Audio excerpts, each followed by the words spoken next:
Welcome to the week of December 23rd, 2013. The year is almost at an end. As we all know, this is a very busy time of the year for many of us. Although we don't all recognize the holiday season, we are still impacted by the culture of whether we want it or not. I mean, it's just part of our day life. It's pervasive. As a result, this particular season may be quite active. Mars will be at a direct opposition to Uranus on Christmas Eve at 8 degrees. Now, Mars drives action, anger, ambition, and aggression, so obviously a mixed bag of themes. And while Uranus stands for rebellion and revolution, we can see that that's a rather toxic mix. It seems rather volatile. When they stand in opposition to each other, there can be a showdown or a spark of activity that brings about an amazing event, that can bring about amazing events. These can be overly aggressive or overly spontaneous and creative. Intention does matter. And if you can be directed in the right will, in the right direction, it can be a very positive turn of events. But like any potential event, it has to have a solid intention. One area of special concern, or at least observation, is the Fukushima reactors. Since Uranus first stepped in Aries, that area of the world has been a hotbed of seismic activity. On March 11th, 2011, Uranus first moved into Aries for the first time in 84 years, and we had a major tsunami that day that caused the reactors to eventually melt down.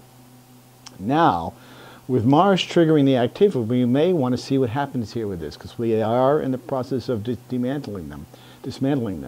This seems to be the wrong time to be doing this, and although it is necessary, we cannot wait to see what happens, and yet the timing seems incredibly inflammatory. Moving on from here, we must keep an eye on it, though. We want to be able to focus our good intention on the overactive themes, overactive times. They're very, very inflammatory. So there's that. There's the dismantling of the arms in Syria, two areas that are potentially very volatile.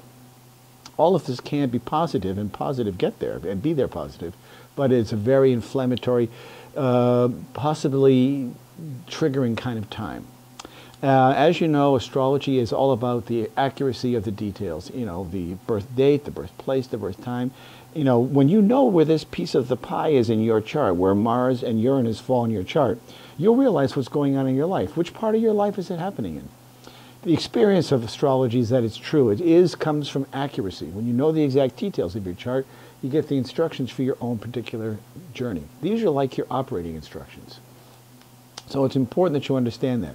My radio show airs every Friday at 11 a.m. on Awakening Zone Radio every Friday. And then the shows are then podcast on my website and archived on my website. I've got great guests coming up over the course of the coming years. And over the next month or so, we're going to be heading into some very, very interesting times leading up until April when we have another grand cardinal cross. So it's important that you keep your eye on astrology. Understand where the activity is going to be happening in your chart. It's very critical. If you want to understand where that is, contact me at chris@chrisflisher.com, or go to my website, www.chrisflisher.com, or www.turningofthewheel.com. And I'll see you all next week. Thank you.